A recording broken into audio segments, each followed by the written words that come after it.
lunch for all of you that are interested, because what we're going to do is just run right through, okay?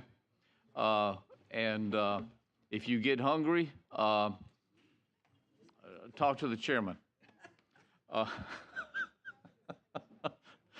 and we'll move on from there. Thank you, one and all, for being here for our continuation of trying to be responsible in Alabama with the budgets. Kirk, you're approaching already. Oh, we're ready. Oh, we're getting that? Okay. I have been made fun of already by 3 different folks that we have slides that are in color. I made a frivolous comment last month about the potential of having color blindness. That is not an accurate statement. It was only a matter of being jocular, if that makes sense. But evidently it stuck. And Director Ham, I love your green tie.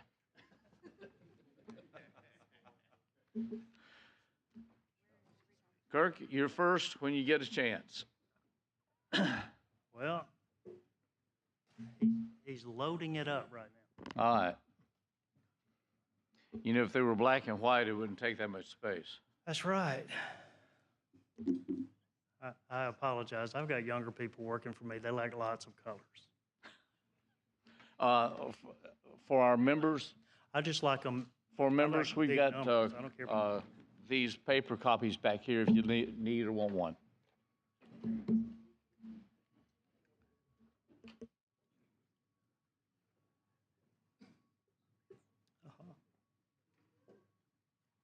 Woohoo.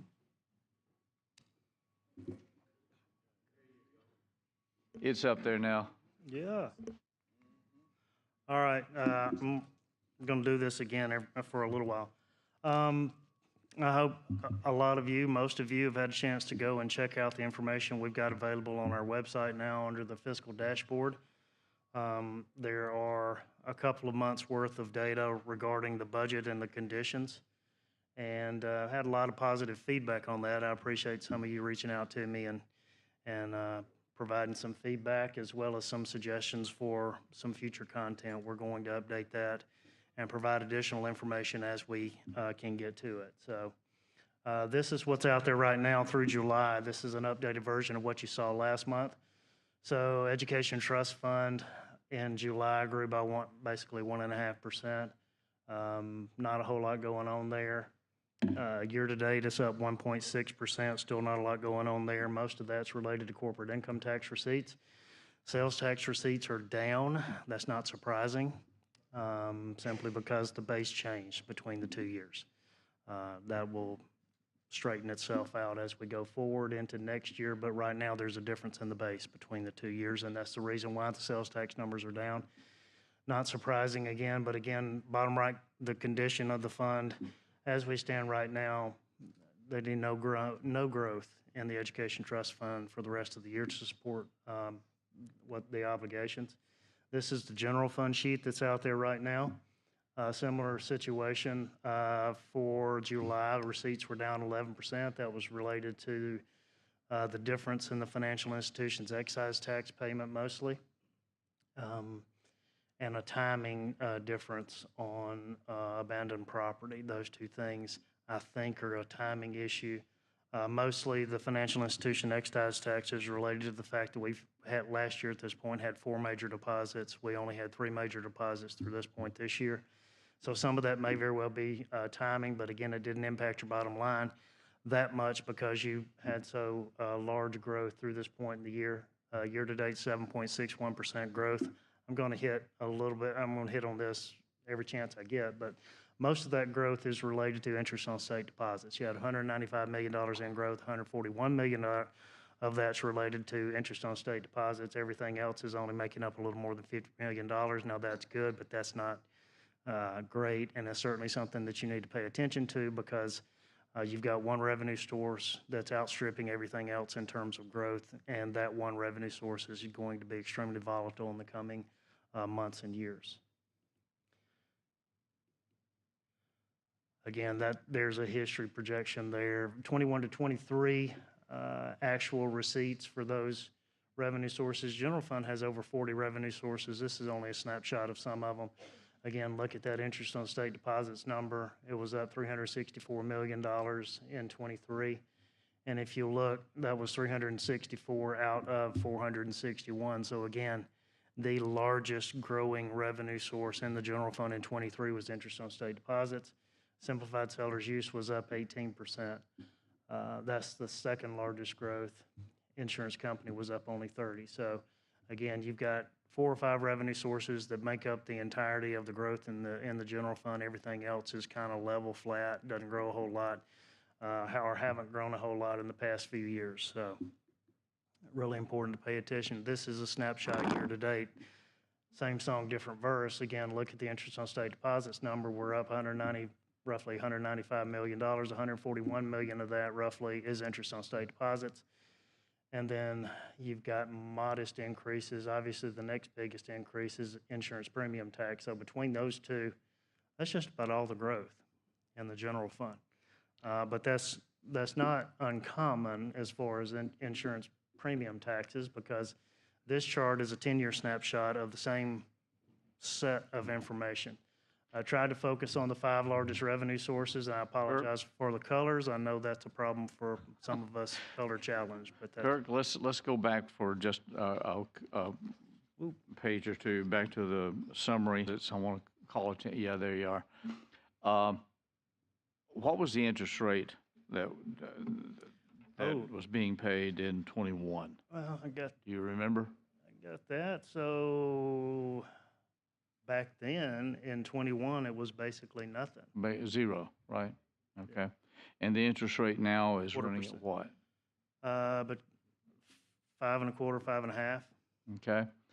And cuts coming in, if we get a quarter cut, a half cut, or 75 cut, or as this morning, a 1.25 cut basis point, how much of whole?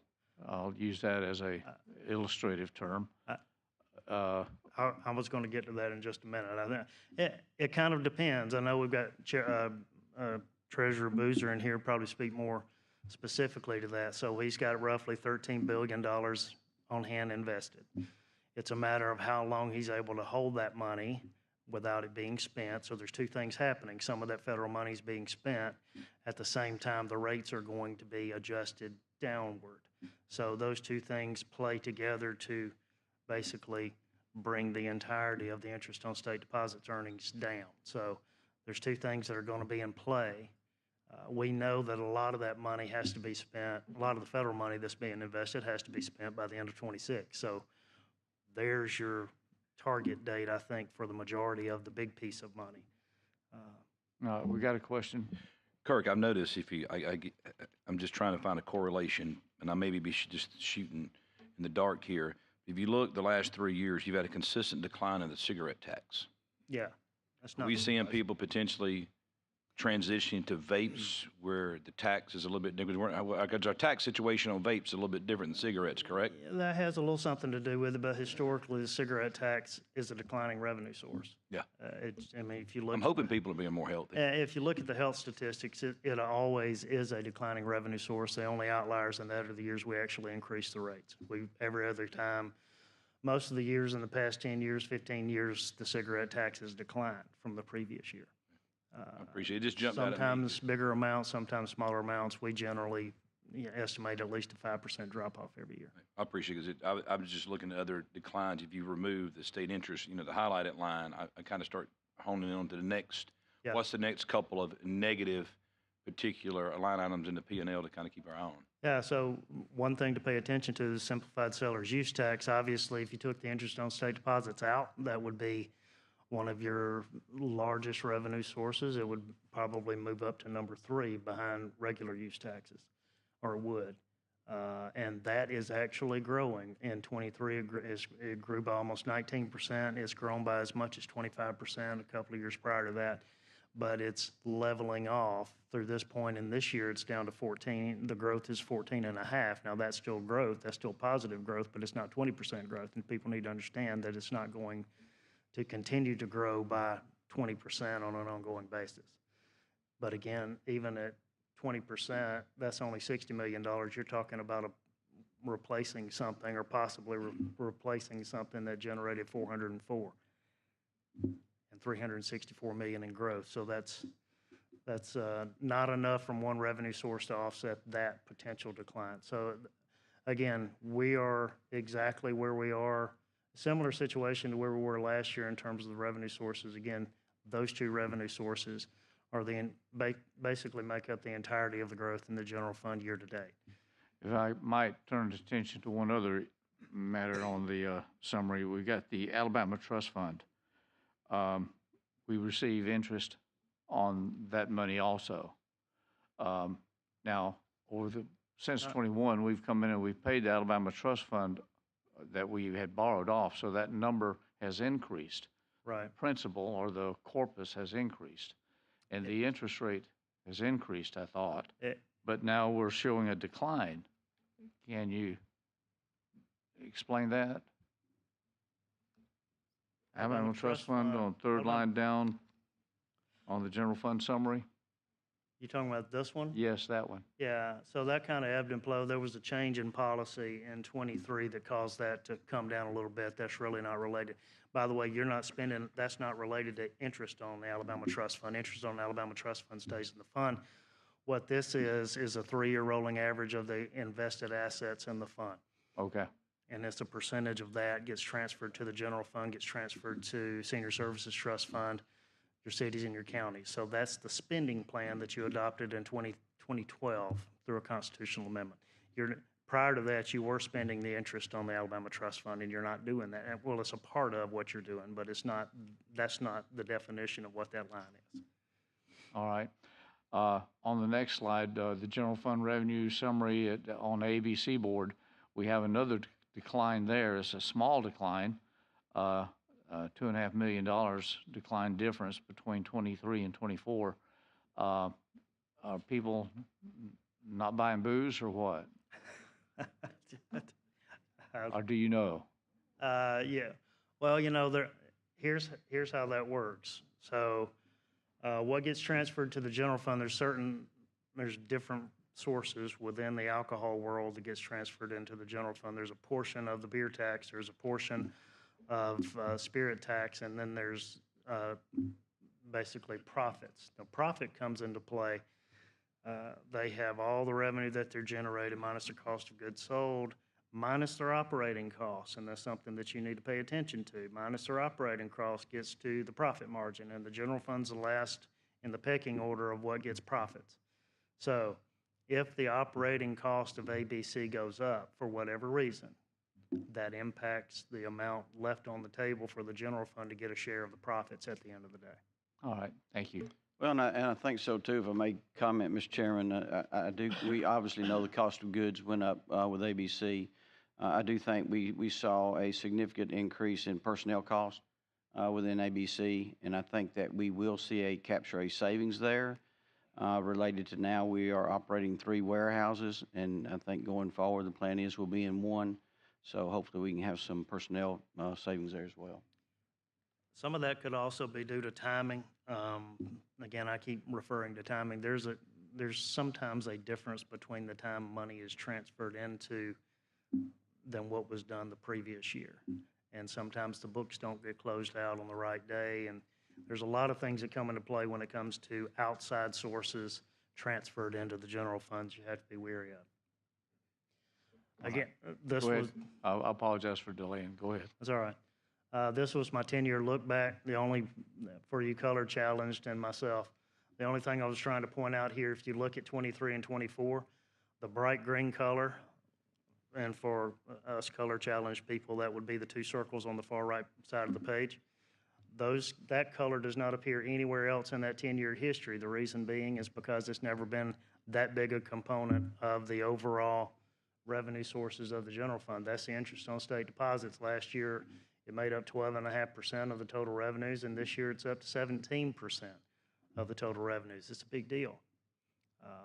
And so that's part of the reason why we continue to focus on that.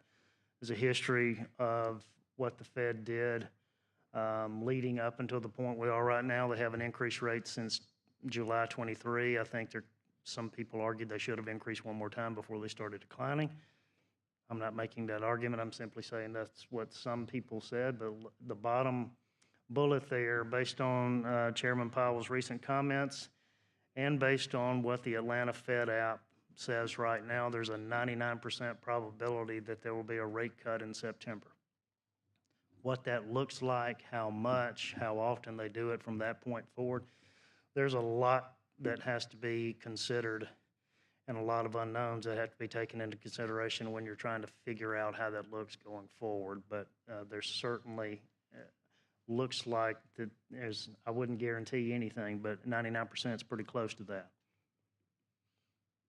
So this is what happened to the interest on state deposits going back to 2017 and tracking forward with the rate changes that the Fed did. And again, that's not necessarily the full story, because what also has to be taken into consideration is the amount of money we have invested. So that also drives the impact of the rate changes. It's not just the rate changes. But if you look, if you can see the point beginning on March 2020, and look at the trough there from that point forward until about the mid 22. That was in March 2020. There were two rate cuts totaling 150 basis points. I think Chairman Albritton mentioned, somebody said 125 earlier, and I've heard maybe 75 basis points. I think it's anybody's guess at this point. So 150 basis point cut in March of 2020 resulted in a reduction in interest on state deposits. Obviously, different amount of money is involved, different amount of earnings at that point in time. But from that point forward, so 6 months, interest on state deposits declined by 47%. And that was 150 basis points for only a 6-month period. So if they do 75 basis points, we've got more money invested than we did then. Are we looking at a 25% cut? So there's a lot that we have to unwind in the coming months to figure out what the overall impact's going to be. But understand, it's coming, and we all need to be aware of what that potentially could result in the bottom line for your general fund. So again, I had my people project out everything else other than interest on state deposits. And again, the lines are actual numbers through 2023, and then there were projections. There's an upper confidence, a lower confidence, and then what the actual projection is. And again, for clarity, this is not our revenue estimates. These are projections kicked out from a model that we have and some statistical information that we used. This is not something that we have signed our name to and certified. That, again, we'll do that later on. These are just trying to show you what if this happened and what the bottom line might look like. So again, I think the point on this one is to show you that all things considered, all the other revenue sources have also been growing by a larger rate than what on average the models tell us they should be growing at. But when you take that information and you plug it into my what-if situation of where I think the interest on state deposit number may end in fiscal 24, and potentially what could happen from that point. Look at the numbers beginning in 25. The total receipts to the general fund start going down, and it's really important for you to pay attention to, because I think the bigger impact will be in 26. Obviously, as the federal money needs to be spent, or a lot of the federal money needs to be spent in 26. So the balances invested will be going down substantially as the rates change. And then the others are just projections. Again, that is not an estimate. Please understand, this is not an estimate. I'm trying to show you the potential impact of certain changes on your bottom line, specifically as it relates to that one revenue source. Kurt, Yes, ma'am. question. Does this take into account anything, large ticket items that we are already committed to? That's already in this particular forecast that's anticipated to come out? You mean you talking about the sales tax on food, or? Okay, so this is the revenues, but basically you're looking at the forecast of what we anticipate to have. I'm wondering, is there any consideration of things that we are already obligated to looking at these funds? No, I'm not sure I'm following where you're, I mean, on the other budget, we've got the situation with the sales tax on food that could reduce the rate again, but that's, And that's going to expire. Well, we didn't do well, it that's, this year. what can expire is the exemption on overtime income. That's got a sunset date of Right. next June on it. The sales tax on food is based on our revenue estimates and the finance department's revenue estimates and the average of the two. But those have nothing to do with this. This is general fund revenue sources, and those are education trust Okay. fund revenue sources. But, so what if any of this is close to being right? So if you look at this, this is projected condition in '24. Your estimated ending balance possibly could be in the $530 million range. But you've already spent $248 million of whatever that number is through the conditional language in the back of the budget. So beginning in '25, you see where the conditionals are going, 200 million for corrections for capital improvement, 35 million for the new state house, 13 million for other obligations. Here's what's not included in that 25 number, and a point I want to make clear to everybody. 539 million sounds like a lot. That doesn't include the reversions that get reappropriated, and some of it that doesn't. Here's what it also doesn't include: supplemental appropriations for 25. I have no idea how much or to what extent you'll come and do a supplemental appropriation bill. Now, why is that important? Because if you look at the supplemental amount you did in '24, if you did the same amount or something of that nature in '25, that gets your estimated ending balance down to $100 million. And if those of you who have been around for a while, if let's say they decided to go 150 basis points instead of 75 basis points, I mean, again, those are projections, those were what ifs. It could be a whole lot worse. It could be a whole lot better. But if it was a whole lot worse and you only left yourself $100 million in ending, then you might have trouble. You've already heard from public health telling you they've got a CHIP obligation they have to cover in '25. You've heard from Aaliyah talking about some things that they need to have done in their budget in '25. You haven't heard from Medicaid. Medicaid's going to have a similar request. You're about to hear from Commissioner Ham. I'm sure they're going to have a big request. In other words, what I'm telling you is your ability to do that level of supplemental appropriations in '25 is kind of pushing it. So keep that in the back of your mind. I'm not telling you you can't do anything. You're the elected official. You can do whatever you want to, but understand you're going to have to be more cautious as you get into '25 with the supplementals, because you know and you can see, and I'm telling you, in '26 and going forward, you've got a revenue source that's going to deeply decline, and you don't have other revenue sources growing by enough to offset a major decline in that one revenue source. So keep that in the back of your mind. Again, I'm not trying to scare you. I'm just simply trying to make sure everybody's aware of the situation. I think this is the question that I was trying to allude to, of those things that we know that are coming up or anticipated coming up. In your financial expertise, understanding that, and I know that we see money and we feel that, okay, we've got this and we can appropriate it. Would it be wise to maybe dedicate a part of this to put into some kind of fund, just in case the carries, because we don't know what the economy is going to be That's like. true.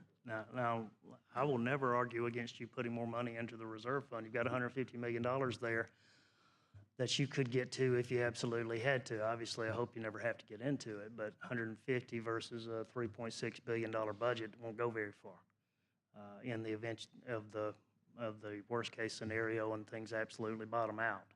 Again, there's uncertainty beyond the Fed rate cuts. There's a presidential election. There's a lot of things that could happen in the next 6 months that would drive these numbers to go one way or the other. I was just trying to make sure that you understood the situation, the potential issue that you're facing as you come into town in February. So I'd be glad to answer any questions, or I'll move on and turn it over to. Can I ask a clarification question real quick? Early on, second or third page, you talked about timing issues, and I see the financial institution, that's excise tax, that was a $28 million decline. That was timing on that? Is that what you said? Not sure yet. I know we expected that revenue source to decline, but what I went back and looked at through this point, through July of 2023, there were 4 big deposits. Yeah. Through July of '24, there were 3 big deposits. So maybe we're a deposit behind to some extent. Might know in August. Might know in August, might know in September again. I don't think it's a full, $28 million Yeah, decrease. we weren't anticipating that number, right? We weren't anticipating Yeah. a $28 million decrease, but we were anticipating it to decline just because of everything else that's going on. Right. Okay, thank you, sir. Mr. Chairman, just a comment. Certainly appreciate the words of caution related to the supplemental appropriations looking forward. I know the Executive Budget Office are having those same conversations. We've been very blessed in the last few budget cycles to do some really good one-time capital things for our departments, and certainly we may be able to do some of that this time as well. So certainly we will be having those conversations. And another point of interest I'd like to point out, I appreciate you saying $35 million for the State House commitment to this general fund, because the total commitment is $75 million. I think we agreed that we had an agreement that we would split that with the ETF. We almost got there in the last budget cycle, and certainly hope this time that we can get that 50-50 share. Between the two, you put $80 million in so far. Mr. Chairman, Good I comment. have one last question. Can you explain what's going on with oil and gas taxes? That was on your, That's like, third. not unsurprising. That revenue source is collected a quarter in arrears. And so we anticipated a decline this year. It's kind of on track with the number that we had anticipated. So that one's really not a shocker. And again, this oil and gas is the stuff offshore, it's the stuff onshore, it's the value of the product and what's being taken out of the ground. It's not directly related, but it is related to the gas prices. Okay. All right. Thank you. Appreciate that. Director Ham? Commissioner Ham? Both of you. How you doing, sir? Thank you for being here. There needs to be 2 of me. Certainly appreciate it, Mr. Chairman. Opportunity to share with y'all some of the things that are going on in Department of Corrections. I know talking about what our ask is. We don't have an ask today because we're still internally going through all of our budget requests now. We're going through every institution and every division. We still have several more days of that before we'll have an idea of what we will be formally asking later on this year. So decided to talk about some things I wanted to point out to you. So my stuff, do you have anything printed on one side? Net change in security forces since March 23 pay raise. That's something that since day one, we've talked about needing to hire correctional officers, security staff, and that's something we've been working on diligently since that time. Some of our systemic lawsuits that we have, it boils down to having security staff. So if we can, it's not a silver bullet, but if we can increase our security staff to where it needs to be, then it's going to take certainly some of the other issues out of the systemic litigation. So you can see we had a decline there from January 22 to April of 23. April 23 is when the raise kind of actually took effect. We met with state personnel March of 23, got everything approved, and it was in employees' paychecks and new hires in April of 23. As you can see, since then, we've had plus 248 security staff hired then. So that's not just 248 total, that's a net gain. So we're certainly proud of how we're coming about on hiring. It is very difficult. I don't have to tell y'all how difficult it is to hire individuals generally, whether they're support staff or security staff, but security staff in particular, because we've gotten emails this week about the hot conditions inside the prisons. That's no doubt. But our security staff is there as well. They're in the exact same conditions. So it's a tough job. So we're not attracting, folks that want something easy, a 9-to-5 job. But we're continuing to work. If you see on the next one, something we've done, we've had 76 hiring events so far this year. We got about 50 more to go. And as you can see, we've had almost 1,200 candidates attend that. That's pretty good. 453, so about a third passed the PT. So, well, what about PT? Well, that's physical training. We don't control all this. If it was just up to the commissioner and the Department of Corrections to do some things, then we might. PT is an Alabama Peace Officer Standard Training Commission. So you have to do that before you can go forward. That's not just on the correction side, that's on the law enforcement side. When you show up on Sunday night to the academy, the first thing you do Monday morning is take a PT test. If you fail, you have an opportunity to take it again Wednesday. If you fail at Wednesday, then you're unemployed, unless your department can put you in a different position and you can reapply. I think maybe 2 years, 1 year, 2 years, you can reapply. Well, we've worked with A Post, and they changed one of their rules for corrections because we do need officers. When they take it on Monday and Wednesday, and if they fail both of them, they're giving us 6 weeks to work with those individuals to pass the PT test. If they pass at that 6-week mark, they go on 4 more weeks, and they graduate as correctional officer trainees, go into the facilities that they've been assigned. If they do not pass at 6 weeks, they don't lose their employment. They revert to a correctional security guard and go to the facilities and work on non-contact posts. So we're still retaining those individuals. But that's it's kind of also, I know Mr. Blackshear was talking about the cigarette tax and the health. Only a third of these people. So we got a lot of folks that are showing up that are not in shape to pass the PT test. So we really are working on that. So the next thing we have is something we partnered with the 2-year college system on.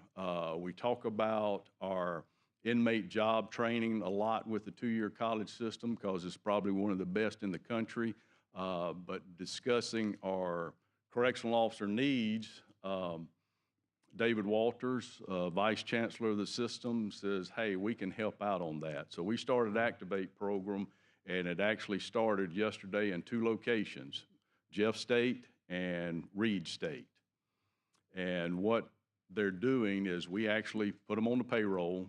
They go for 6 weeks, and the 2-year college system puts them through PT for the first half of the day. The second half of the day, they do academics, because another requirement besides the PT, you have to pass the basic aptitude test to become any type of law enforcement in the state. So they're also getting them prepared for that. So we have about 23 that started that program yesterday. So we hopefully, at the end of the 6 weeks, it'll be a success, and the 2-year college system is willing to expand that program to other facilities they have throughout the state. So hopefully that will enhance our recruiting efforts. Indeed, the job board that we deal with, as you can see there, once we started using them, our applications have increased tremendously. Like I said, it goes back up to the 1,200 that we have. I can't tell you, we've had 265% increase on the impressions. Don't ask me what impressions are. I have no idea. But I do know why the applicant starts. That's when somebody logs in and they actually start an application, and we have 7,223 that have completed that process. So all these hiring events, all the job fairs that we go to, we're targeting these people, asking them to come, because once you come to one of our job fairs or our hiring events at one of our facilities, it's almost a one-stop shop. The first thing you're going to do is take that PT test I talked about so we know where you are. And second, you're going to take a drug screen. That eliminates a lot of our applicants.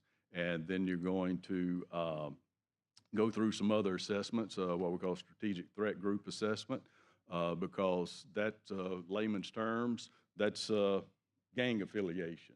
And shouldn't be a shock to you, but we have gang members actually trying to get employed by the Department of Corrections. One batch of employees that we went through is some 400 and something. We had about 155 that had gang affiliations. So, that knocks down our potential candidates. So that's just some of the reality of what happens in the Department of Corrections. You hear what tickles me is hire correctional officers.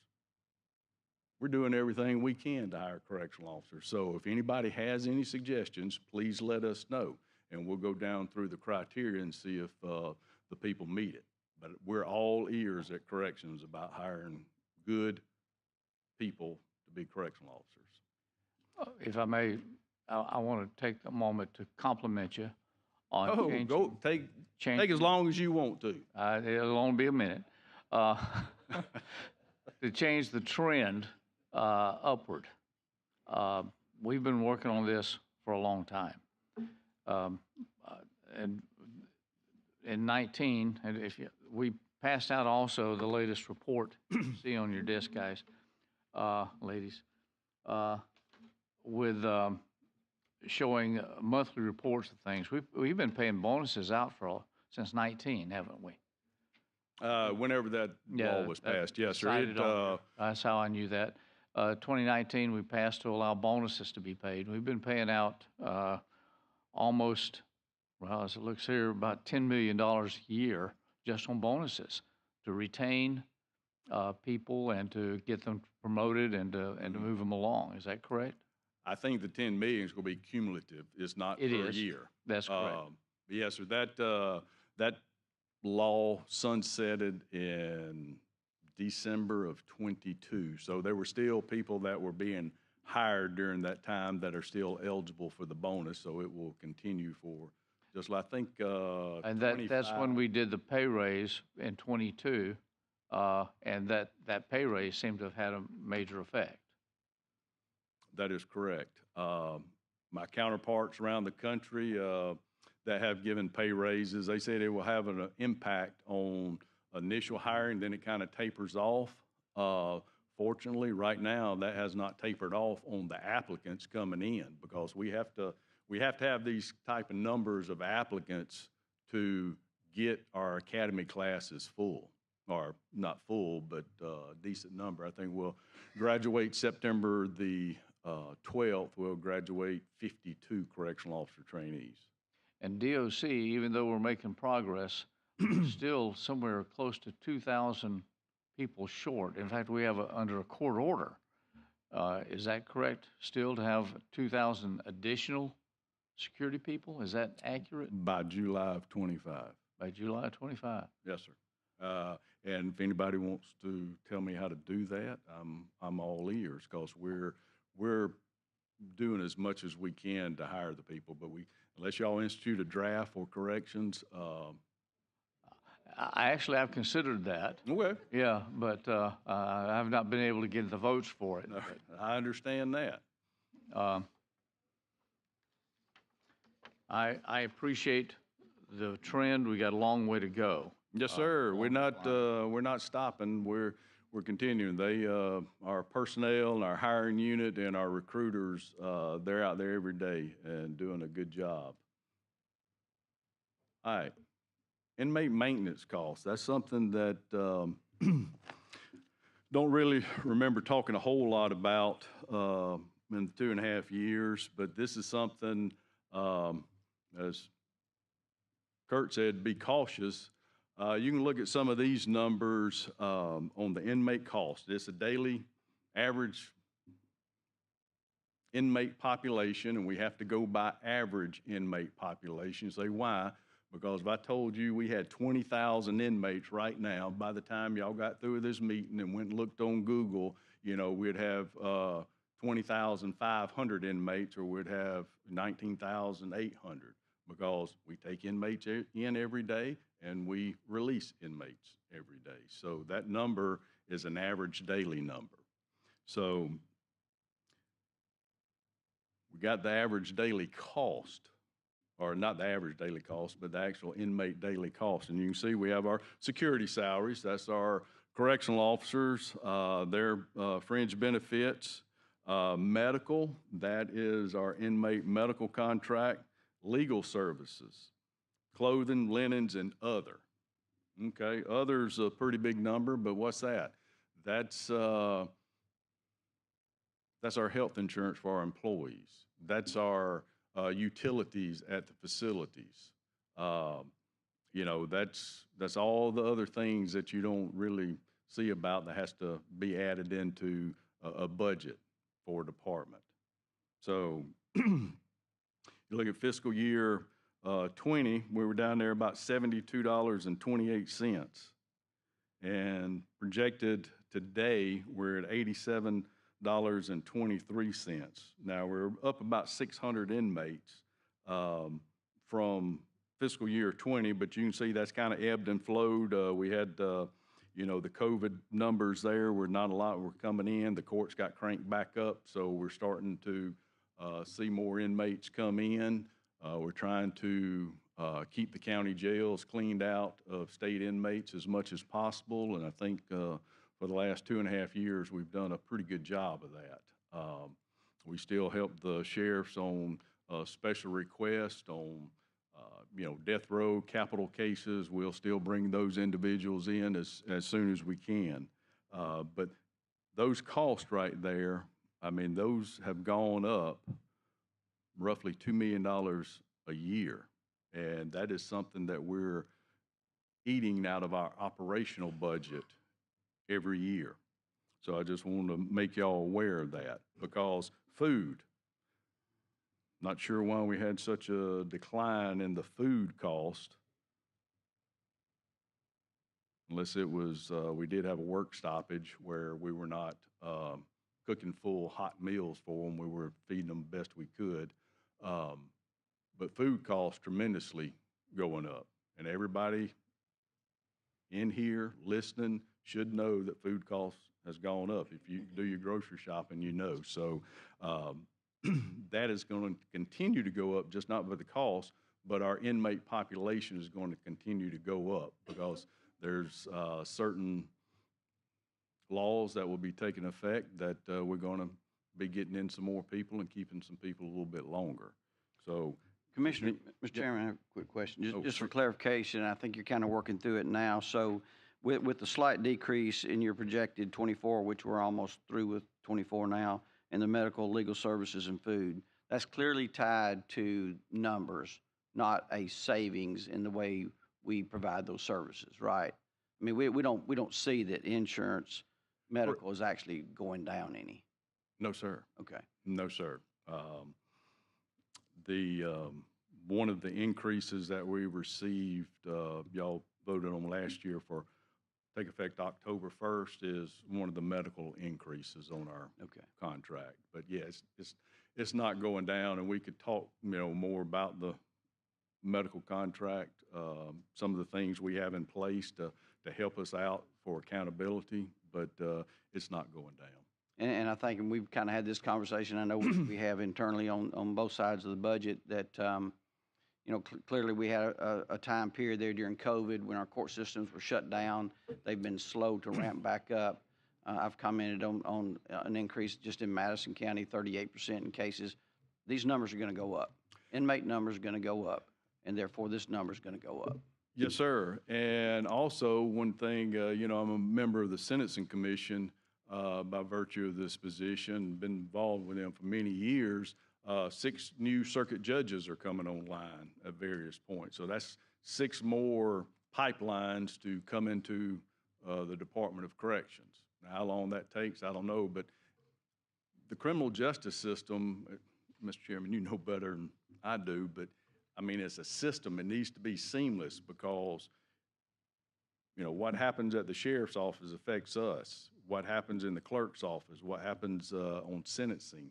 You know, if you get 6 more circuit judges, then you got to have, you know, what about the circuit clerk staff? Are they going to be able to keep up with that caseload? Are the DAs going to be able to keep up with that caseload? Stay in your lane. Then are we going to be able to Stay in your keep lane. up with that? I mean, it's a system, and nobody, you know, I want to take care of me and mine, but it's a dang system that we need to look at holistically. If not, we're going to be, you know, somebody's going to have to worry about it. You know, Well, I my time appreciate- here is limited. And I appreciate you saying that because I think we have to be very transparent today that we've already heard from Aaliyah. Aaliyah's asking for additional funding to support some of these cities that we're seeing a rise in crime. And we've already seen the number of felonies that have been committed and felons have been arrested through this task force. And I, for one, support that. We've got other cities in need of personnel help. They've got shortage in staff, and I think we at the state level, if we can put funding in the right place to support them, we should do that, and that is absolutely going to impact, as you just described. It's going to increase the arrest. It's going to increase, you know, actions by our law enforcement, which is going to increase our numbers in our DA's office, and then we're going to see those numbers, and we're going to pay for them right here in DC, in ADOC. That's all I have, Mr. Chairman. That's it. And, you know, talking about that task force, we're not part of that per se, but we've extended our assistance. Our K-9 unit helps local law enforcement all over the state. We don't brag about it, but, I mean, our K-9 unit helps locate murder suspects, robbery suspects, stolen cars, elderly, Alzheimer's patients, lost children. They're all over the state. They do that, I don't want to say in their spare time, but when they're not providing security for the facilities. But anyway, so thank you for that, Mr. Chairman, because, yeah, it's not going to go down. And if it did, it's not like that's money we're going to turn back into the general fund, because our security staff, we still pay them. We still pay the light bill. We still pay the water bill. So all those fixed costs are still in there. So moving on to the next slide. Unfortunately, they had only gotten 21 data that was released, but you can see that's kind of always talk about my counterparts, the Southeastern Conference of the Southeastern states, and how we always compare on that. Our average daily cost in 21 was $82.64. So we were number 4 in the Southeast. Only Georgia, Louisiana, Mississippi spent less than we did on an inmate. Now, there's 2 schools of thought on that. You know, keep spending less, do we keep having systemic litigation and other issues, or do we spend more? We don't have more. So, like I said, there's 2 trains of thought on that. Question, Mr. Ham. Yes, ma'am. And looking at those that are spending less, or really just this whole inmate maintenance, what's the population compared to our population, our inmate population, to these other states? Good question, Senator. Mississippi, their population is less. You know, if we go with 20,000, they have a little bit of less than we do. Louisiana's very comparable. Georgia probably has about 60,000 inmates in their system. And we currently have how many? 20. I'm gonna just use that figure. Like I said, y'all can, some days it's higher, some days it's lower. Florida, they're $114.19. Florida's the 3rd largest correctional system in the country, behind California and Texas. They have roughly 100,000 inmates.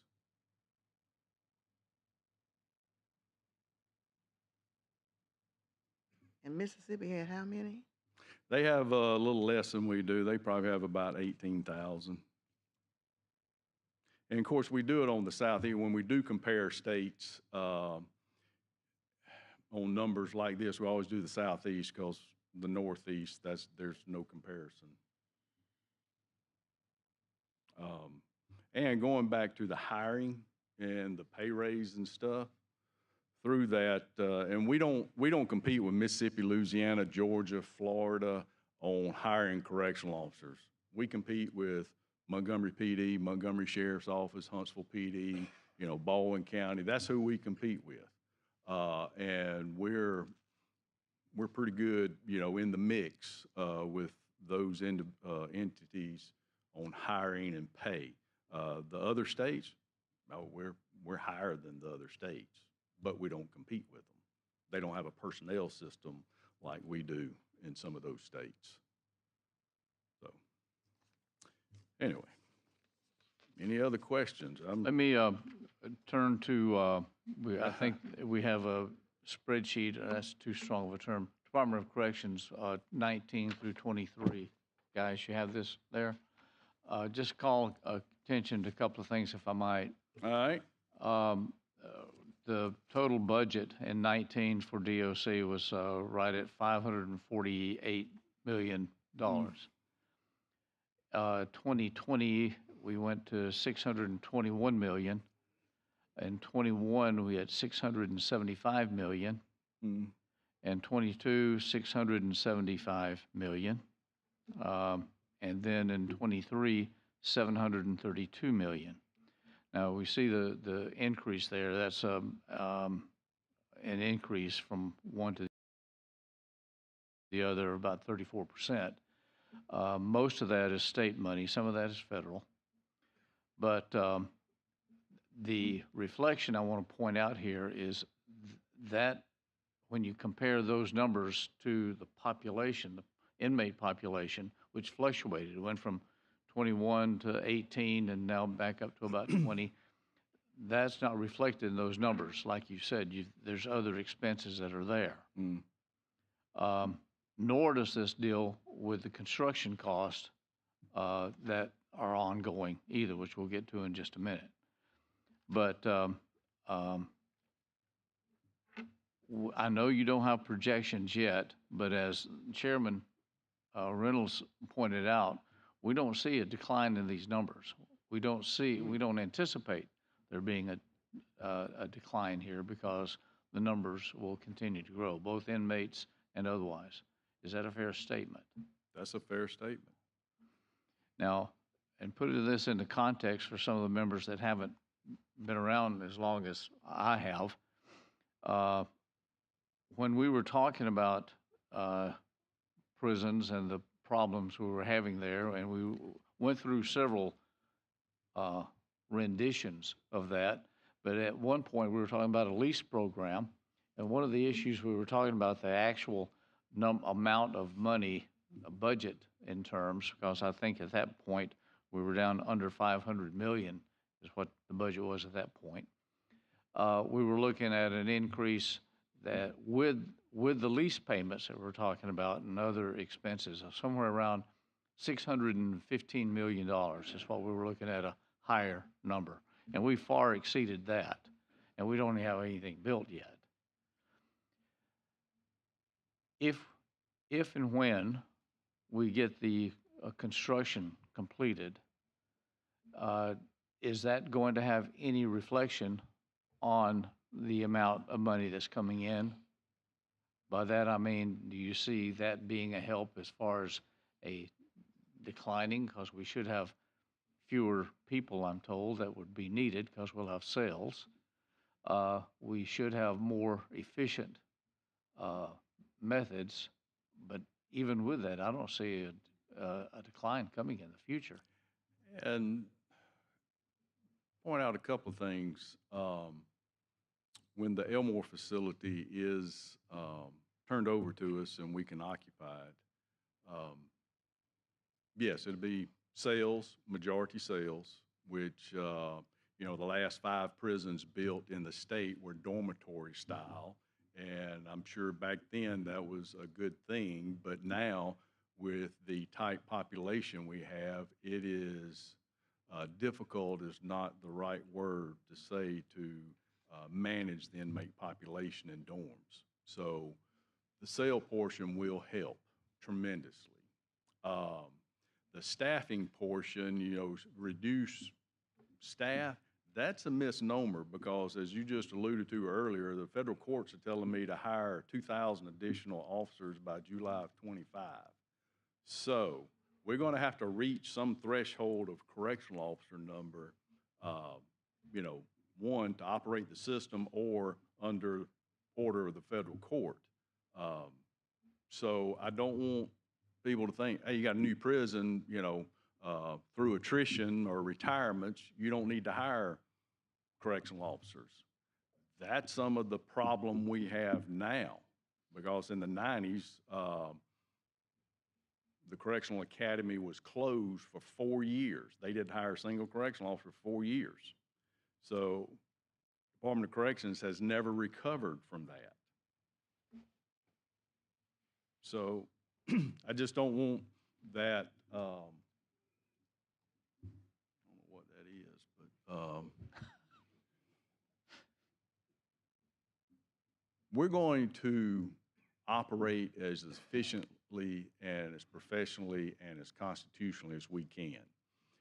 My thoughts about government, whatever y'all appropriate Department of Corrections, we're going to operate that within those means. But we can't control outside forces. We can only control us. We can't control the courts. So let's, So answer your question, no, the numbers are not going down. there you go, yeah, all right, you got to it, okay. Now, let's deal with, Hang around your politics. let's deal with the Elmore facility. You mentioned when that's turned over. When is that scheduled to be turned over to DOC? Construction is scheduled to be complete May of 2026. 26. Less than 2 years. Okay. Is that on target? Is My knowledge, yes, construction- sir. Okay. It's been more than a year since I've been out there to see that. I'd like the opportunity to see where we are with that process. What was the price tag that we were given on this? What was the first estimate? Since I've been here?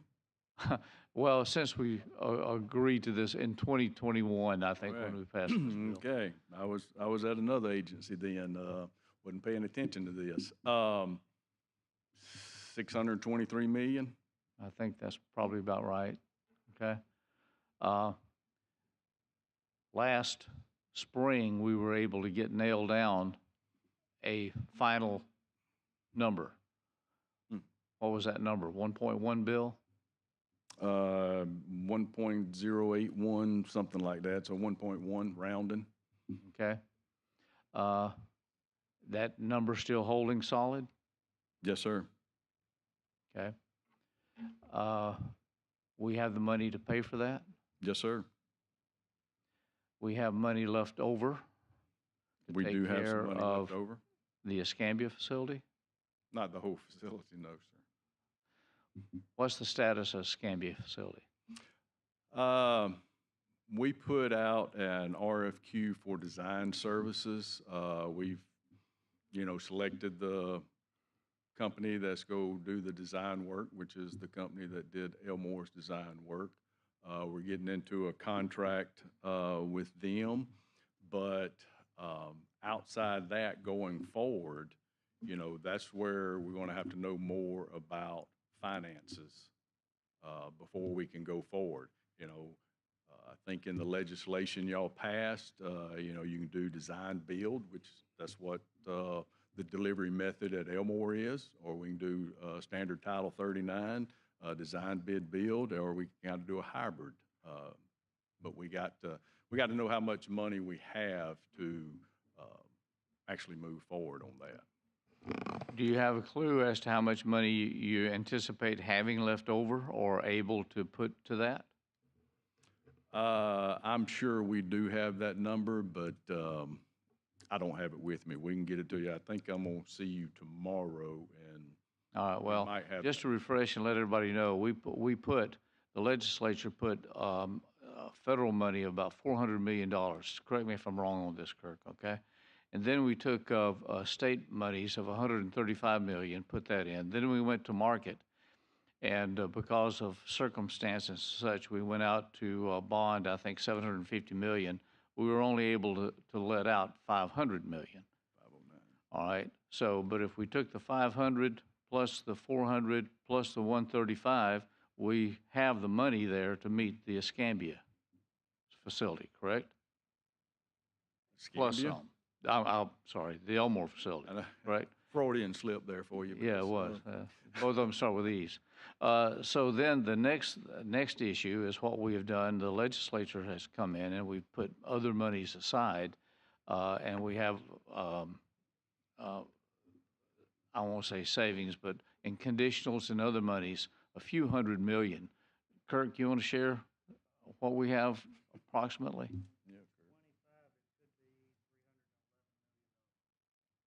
Mr. Chairman, let me make a comment. I want to make sure we're right here, Sure. and Kirk or Dorian could help out here. I don't want anybody to leave here left with that 1.8 million for Elmore, because I thought actually we were like 1.24 by the time you, from an operational standpoint, moved the inmates in. Operational, yeah. Construction is 1.081. Project is 1.250. Okay. Yeah, because the furnishings and everything else have to go in.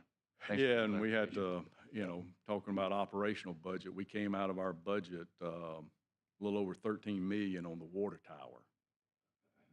That came out of DOC, so really wasn't anticipating that either. Yeah, well, things happen. So, Yeah. so Kirk, you're talking about somewhere around 311 million we hold? Yeah, from various different pieces. That's just in 25. You've obviously appropriated money prior to that.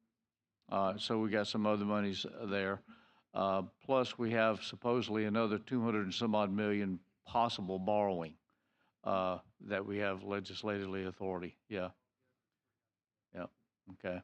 Plus, in the Escambia facility, and so everyone will know, it's not going to be as large as the Elmore facility. It'll be the exact same size, Senator.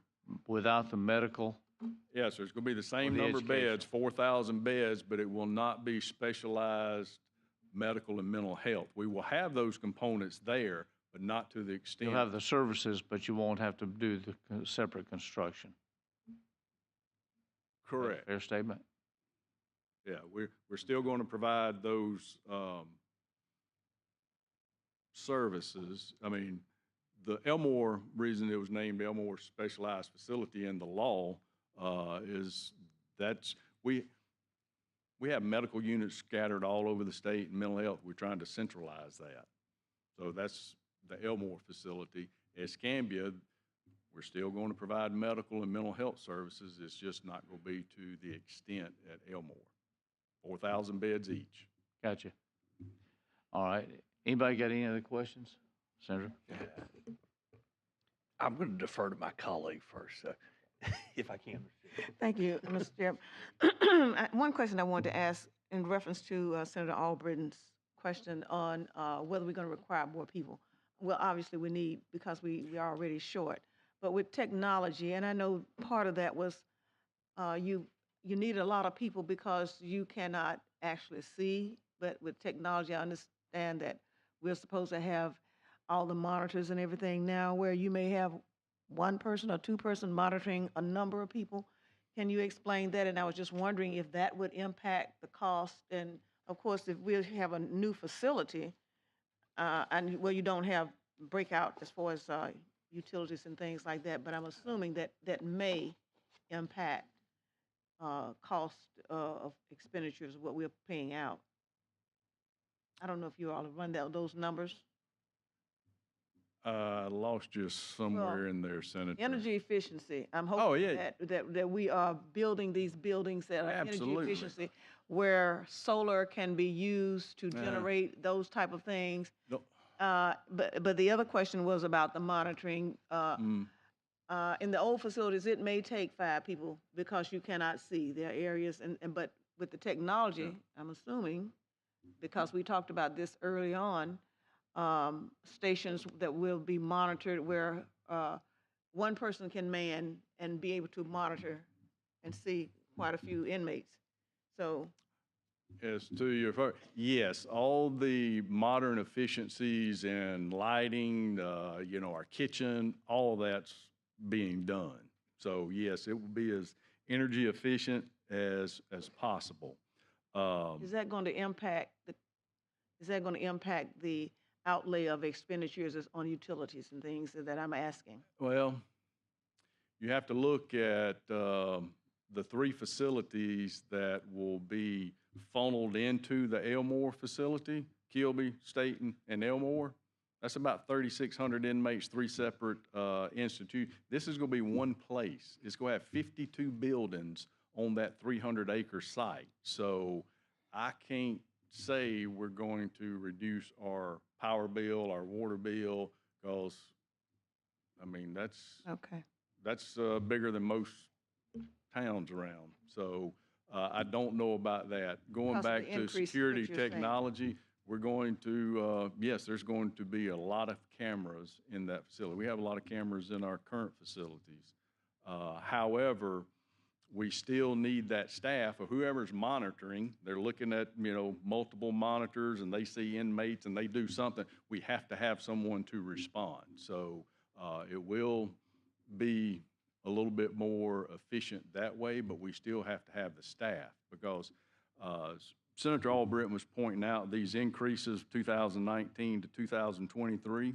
I always think the legislature have been good in looking at what we need and appropriating money. Prior to that, I don't know. I think there's been some very, very lean years at correction, so we're trying to catch up. Same thing with people. We've had, I think there was about a 4-year period where there was 1,500 correctional officers lost. I mean, that's not counting the 4 years the academy was closed. So we still have to hire, but we are going to be as efficient as possible.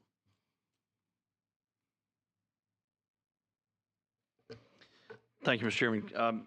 Commissioner, you mentioned earlier an RFQ for design at Escambia Yes, sir. for essentially the same facility. Correct. Minus the, and I know he told you to ask that question. He did not. He wouldn't listen to me anyway. Minus the, like I said, the specialized part. Also, because I kind of had the same thing, hey, that's just plug and play. But everything under the dirt can be different Sure, so because it geotech is a stuff's different. different I got that. site. So, the design professionals, they are going to have some modifications. Okay. And we don't know what that number is. And we still have the opportunity for a more traditional delivery method on that facility. Yes, sir. With a new design, should we choose to explore that avenue. Yes, sir. Okay. Thank you, sir. Thanks, Mr. Chairman. Mhm. Hey, out of the 4,000 beds, can you tell us how many would be specialized, like you was talking about? I think, 1,100, 1,700, Wow. something like that. Okay. I mean, So it's a substantial number. it's not quite half, but it is a substantial number. Okay, thank you. All right, thank y'all very much. No.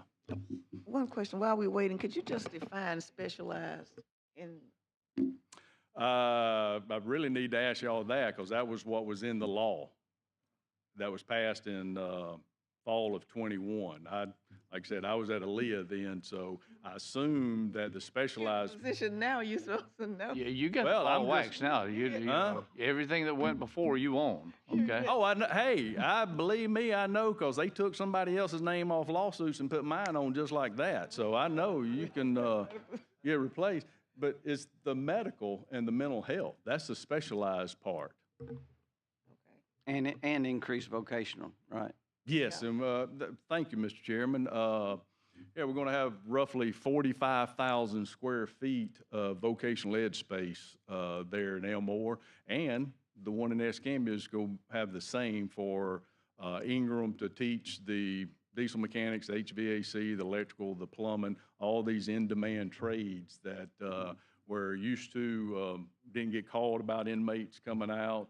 They had menial jobs. Now we're called about, hey, when are you getting some releasing some plumbers or HVAC?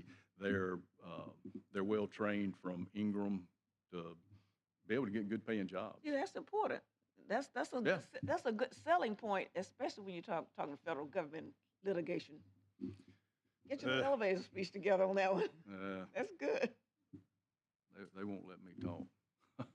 I would also point out that we're talking about Elmore and Escambia now as far as the construction, but we haven't discussed in the 21 law the other prisons refurbishing or restructuring, nor have we talked about the women's prison, Yeah, tell me. which was in an original rendition that we had here. None of that's being discussed here. And as Chairman Reynolds pointed out, we're not talking about or breezing over, if you will, the insides of it, the furniture, the IT stuff, and all of the equipment that go into there. So this is a big bite, and it's going to be a stretch. My point in this is time is not our friend in this.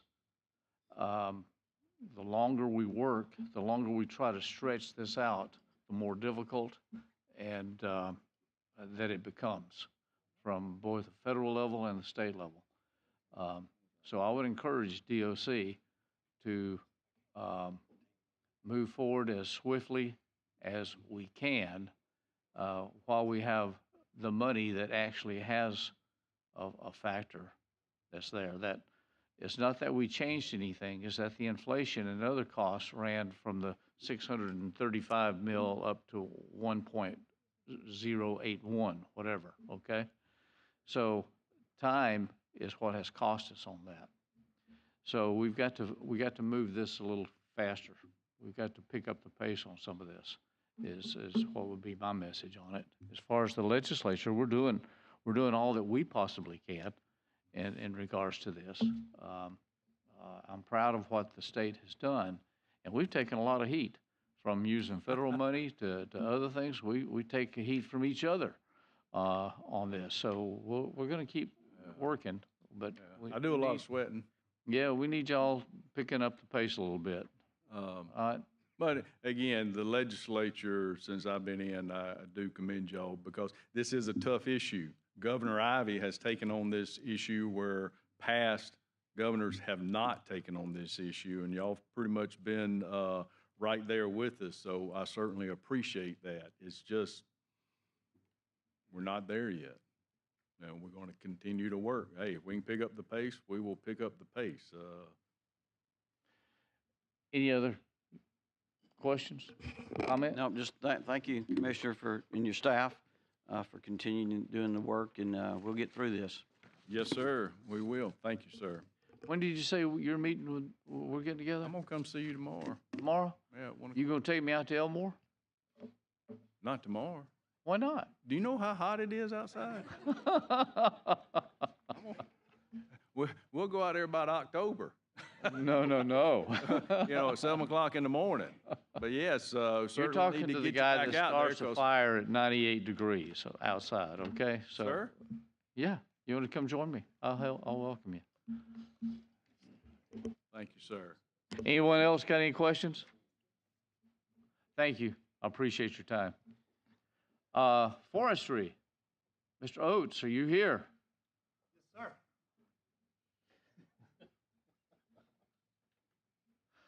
Are you ready? By saying I'm glad I'm not him. Most of us are. It's not because of his job, never mind. I'm because of the job, that's all. Oh, good. Okay.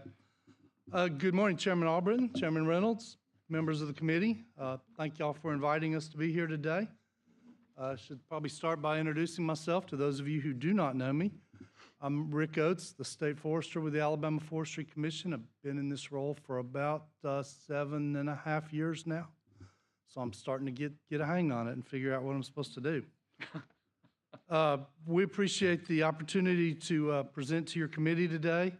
As a relatively small agency in state government, and y'all know that you can probably just take at least 2 or 3 zeros off of our budget, and we're nowhere near corrections. So, but as a relatively small agency in state government, we feel being here today is akin to being asked to sit at the adult table at the Thanksgiving dinner instead of the children's table. So we appreciate the promotion to be here and get to talk to y'all and share with y'all what the Forestry Commission does. I do want to take advantage of this opportunity to tell those of you who do not know about the Forestry Commission what the agency does for the state and our citizens, along with explain some of what we see as our future needs. And I do know how these presentations work. I know that now y'all will just ask questions as you go along, and I appreciate that. So please feel free to ask me any questions as I progress. I want to start with this slide because, one, it's a pretty picture, but also it's the background for all my slides, and you're going to probably wonder what that tower is, so I just want to mention that. That's the tower at Flag Mountain, which is located in Coosa County. It was built by the CCC in the 1930s and has been owned by the Forestry Commission ever since. It's a sister tower to the one at Cheehaw, if y'all have ever been there. We actively used it as a fire tower until 1989 when it was decommissioned. At that time, we started using aircraft to detect wildfires and no longer needed the lookout towers. So after that, unfortunately, the tower began to fall into disrepair. But in 2018, we took steps to repair it and open it back up to the public. A rededication ceremony presided over by Governor Ivey was held in 2022, and today it's open for the public to enjoy. So that's what's behind these slides as I'm talking. A little bit about our agency. We were created in 1924 by an act of the legislature. So we are now celebrating our 100th anniversary this year. I hope several of you were able to attend the reception we had at the Governor's Mansion back in April. We appreciate Governor Ivey hosting this event and those of you who were able to attend. We were originally created as a standalone agency, but then in the 1940s, we were absorbed into the Department of Conservation. And due to the increasing importance of forestry to the economy and the environment in this state in the 1960s, legislature and others felt it would be beneficial for forestry to have a standalone agency again. So in 1969, we were spun out as a separate agency once again. If you read the Code of Alabama, you will understand there are many tasks and duties that the commission is responsible for, but a lot of those aren't as relevant now as they were 60 years ago. So we boil our mission down to what's outlined in the code as these three topics. Protection, we're supposed to protect the forests of Alabama from potential threats. In most years, the biggest threat we face are wildfires, but that can also include diseases and pests that impact the forests. Second area of our mission is sustaining the forests. We do this by helping forest landowners better manage the natural resources that they've been entrusted with, and this is done in a variety of ways, which I will discuss throughout this presentation. And lastly, education. We work with current landowners, future generation of landowners, the public, and others to make sure that they understand the importance of forestry to Alabama's economy. I want to talk a little bit about the structure of our agency, just so y'all know how we work. The agency is overseen by 7 commissioners appointed by the governor and confirmed by the Senate. There have to be at least 2 registered foresters and 3 landowners who own timberland in Alabama on the commission at all times. The role of the commission is to oversee policy for the agency, give us advice and direction, monitor our budget, and hire the state forester and assistant state forester. I do want to take this opportunity to recognize, I believe, 3 of our commissioners that are here. Yes, 3 of our commissioners that took time out of their busy schedules to come support the agency and just listen in on this hearing. First is our chairman, Commissioner Chris Langley. Chris is a logger and a landowner and a cattle farmer. I can't think about that. Stand up, please, Chris. Chris is from Chambers County, Alabama. Has been on the commission about 3 years now, I believe. Second is Bob Sharp. Bob Sharp is a registered forester who owned a small forestry business in Mobile for a number of years. He's retired now and enjoys helping us keep going in the right direction. And third is Joe Twardy. Joe is also a retired forester from International Paper and has been on the commission. He's in the middle of his 2nd term now, so he's been on the commission for quite a while. Thank you, commissioners, for coming. We appreciate Glad you're here. And the other commissioners are shown on there. We've got Mr. Stanley from Madison County, Ms. Russell from Montgomery County, Robert Turner from Lamar County, and Caroline Dobson from Montgomery County. So we've got a great commission, and they do a good job keeping us in line and going the right direction. Back to the agency itself, we've got 3 divisions that oversee much of the work of the agency. The executive division, which handles accounting, HR, and all those type functions. Forest protection is responsible for all things fire, both wild and prescribed burning. Purchasing and maintaining our equipment, facility maintenance, and several other areas that are necessary to keep the agency running.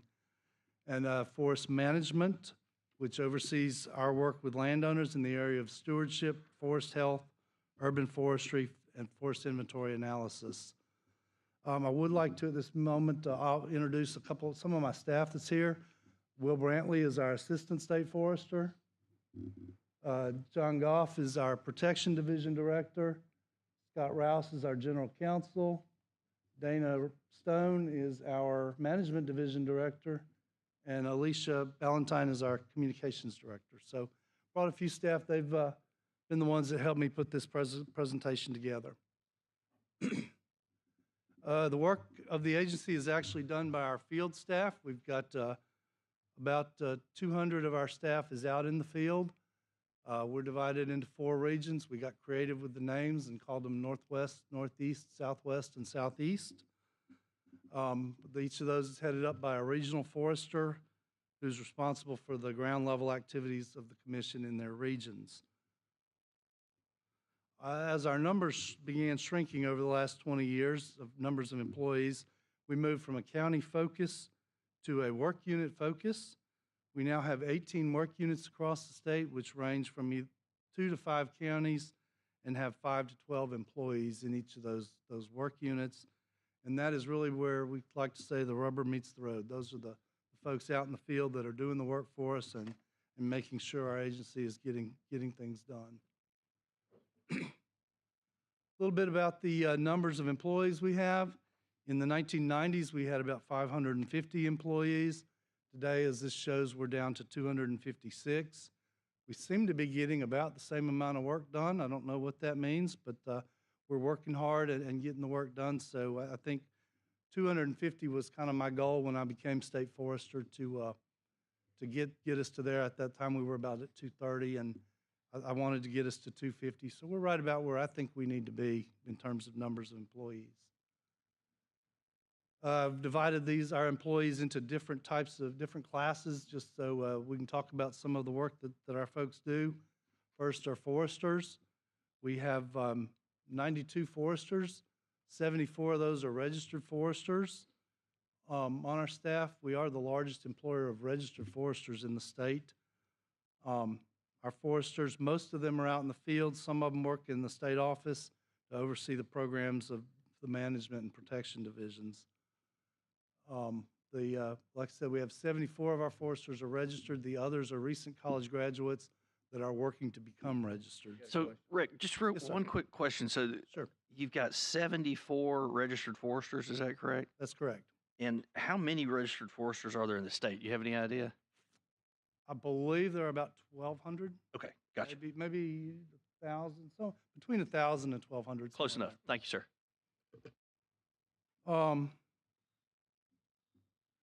Next class of employees we have out in the field are our rangers. These are the folks that help us fight fires. They work on equipment, keep our equipment running for us, do landowner tours, spray for Kogan grass, and just a host of different activities that our rangers do. Our administrative support staff, y'all know what they do. They keep me out of jail. They keep our bills paid and all those kinds of things. So they're very important to all of us. I just need a lawyer. That's all I'm talking about, Mr. Chairman. Talk about our dispatchers for a minute. We run 2 dispatch centers in the Forestry Commission. One is a 24-hour, 7-day-a-week operation. It is our primary dispatch center. It's located at our state office in Montgomery. The second is a backup center, which operates 5 days a week out of our office in Gardendale. This gives us a level of redundancy in case there's an issue. At the main center here in Montgomery, we can transfer all of our dispatch functions to Gardendale so that we can continue operations seamlessly. These dispatchers receive reports from the public about fires. They send our employees to the fires. More importantly, they keep track of our employees when they're on the fires through hourly radio checks, and they also handle all the prescribed burning permits for the state. About 5 years ago, we began dispatching for the game wardens at Department of Conservation. They had a small dispatch center with only about 5 employees. Neither of our organizations was as efficient as they could be, just due to the number of employees we each had. So we realized that by combining our forces, we could do a much cheaper and more efficient job if we took over dispatching for conservation. So that's been a big help and created a good partnership between us and the Department of Conservation. Lastly, I want to mention we have 2 pilots on our staff, and we also own 4 Cessna aircraft that we use in fire detection and observation, as well as looking for southern pine beetle and other threats to the forest. On a side note to our air fleet, in the next 3 months, we're going to be purchasing or taking possession of 2 new Cessna aircrafts. These were purchased with federal funds from the Inflation Reduction Act. Didn't cost the state any money at all. And we'll be using these planes to replace 2 of our aircraft that were bought in 1982 and 1983. So that will be a significant upgrade for our aircraft fleet. Talk a little bit about the land and the infrastructure that keeps the agency going. First of all, we have a little over 18,000 acres of forest land across the state. Most of this is in 3 large forest holdings. The Geneva State Forest in Geneva County is about 7,200 acres. The Little River State Forest is in Escambia and Monroe counties. It's about 6,000 acres. And the Chocolaco State Forest is in Calhoun County, and it is about 4,400 acres. We manage all of these 3 properties, plus we have several smaller ones that are between 40 and 100 acres scattered around the state as well. We manage all of our forest land for timber, wildlife, and recreation. We actively harvest timber from these tracts and reforest them. The code describes state forests as demonstration forests that should exemplify good forest management. So that's what we try to do on our state forests. All of the state forest land is in wildlife management areas operated by the Wildlife and Freshwater Fisheries Division at DCNR, so they're open for public hunting as well as many other recreational opportunities. Currently, we have 62 offices in 67 of our counties. These are a variety of standalone offices, standalone shops, and shop office combinations.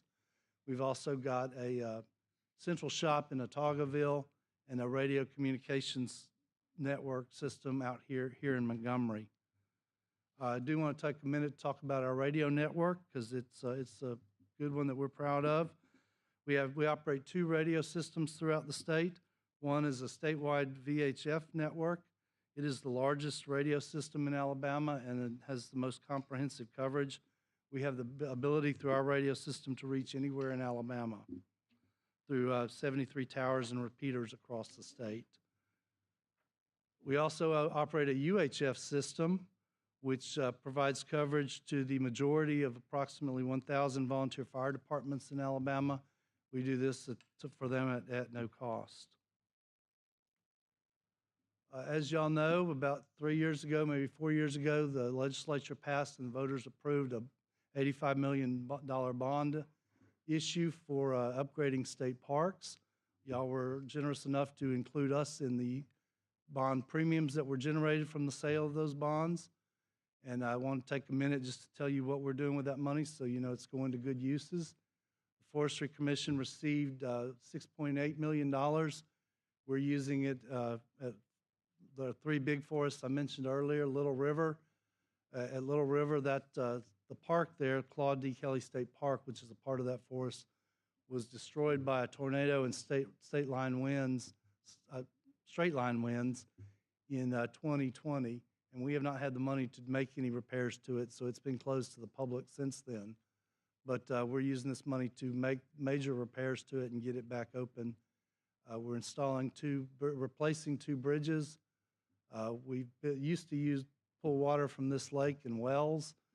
We've worked with the town of Uriah to get water brought into the park so we don't have to mess with the permitting and other things affiliated with public water supplies. We're putting in 15 state-of-the-art RV sites at this facility, refurbishing the piers and docks that are there, bathhouse renovations, and it's not mentioned on here, but we're also working on I don't know what you do, rehab the lake so that it will offer great fishing opportunities for the local residents there. Flag Mountain, Weogufka State Forest, we're putting in a new bridge there that was built by replacing one that was built by the CCC. About 3 weeks ago, the Stewartville Water Authority opened bids for a project to actually get water from the town of Stewartville up to the top of the mountain. This will be an expensive process, but it's necessary. It'll be a game changer for the amenities we're able to offer up there on Flag Mountain. Once we get that built, we'll be able to build a bathhouse and really offer some more amenities to people that use that facility. I do want to take this a moment to mention that we are leveraging a lot of other dollars. The $6.8 million wouldn't do all the projects we wanted to do there, so we've gotten some private money from other sources. The legislature has given us money in the past that we've kind of squirreled away for this day when we were able to do these projects. So we've got some other sources beyond just the $6.8 million we're putting into this work. Lastly, at Geneva State Forest, we're also leveraging some money with the Department of Conservation through some Pittman-Robertson money to replace some bridges down there and doing some pier renovation work on that lake as well.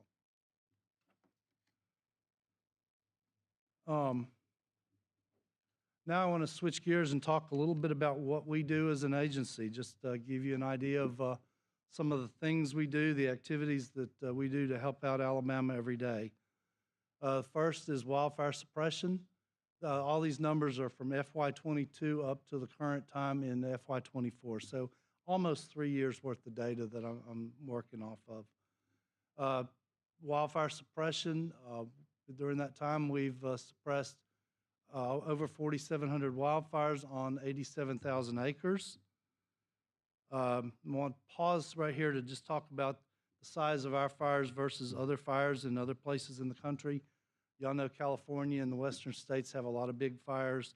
The largest fire burning right now in California is the Park Fire, and it is burning 429,000 acres right now. It's 39% contained. 5,600 people are working on fighting that fire. Multiple structures have been lost, and active evacuations are underway. So our little 87,000 acres of fires in 3 years doesn't compare at all to what we see in other states. And this we attribute this to a couple of things. The different terrain between here and California certainly accounts for some of it, but we largely believe it's due to better forest management being conducted by forest landowners here in the Southeast. So our landowners are invested in the land, and they work hard to take care of it, especially by utilizing methods to prevent wildfires. One thing I do want to mention, y'all should all get an email from me. If we have a fire in Alabama that's larger than 100 acres, we have an automated system to send y'all an email with the pertinent facts about that fire. Just so you know, if you have a fire in your district, I want y'all to be aware of the details of it, know the size, where it was, if any structures were damaged, anything like that. Again, it's not often that we have a fire that's 100 acres, so we don't send out a lot of these. But if you know of a fire that large in your district and you haven't received these emails, please check with me and let's make sure you're on the list, because I don't want a constituent to come to you and talking about a fire that's in your district that you don't know about. So we want to make sure y'all have that information. I want to mention one fire in particular that we fought. This was March of 2022, Stonegate Fire in Shelby County.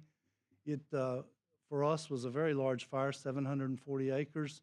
We had 30 of our personnel on that fire, 3 dozers, 7 brush trucks. Cost our agency $77,000 to fight it, but we had several partners that were involved in fighting it as well. The Aaliyah and the Shelby County Sheriff's Office helped us with water drops from their helicopters. Had numerous volunteer fire departments on that fire as well. Total cost was estimated at about $138,000. But through our efforts, we saved 26 homes in that area. As you can tell, it's pretty close to Birmingham. We saved 26 homes that were each valued at over $1 million. So the efforts of our agency and many other partners involved helped to prevent a major disaster in both cost and personal tragedy. Talking about some other things we do, provide technical assistance to landowners through written forest management plans and stand management recommendations. During this 3-year period, we wrote 6,100 plans that impacted 545,000 acres across the state. As many of you know, the Forestry Commission is an integral part of the state's emergency response system. Following Hurricane Ivan in 2024, our people were among the first emergency response personnel in the state to be trained in the National Incident Command System. This is a command structure that is used to manage emergency situations across the country. We are brought in to assist with local emergencies, whether it's response to a tornado or hurricane, an ice storm, even a pandemic, because we know how to manage these situations and reduce chaos they cause and help people's lives return to normal. And also because we have a lot of 4-wheel drive pickup trucks and chainsaws, we're usually the first on the scene after one of these storms to clean up and allow emergency medical personnel, search and rescue teams, and power company to get in and do their work.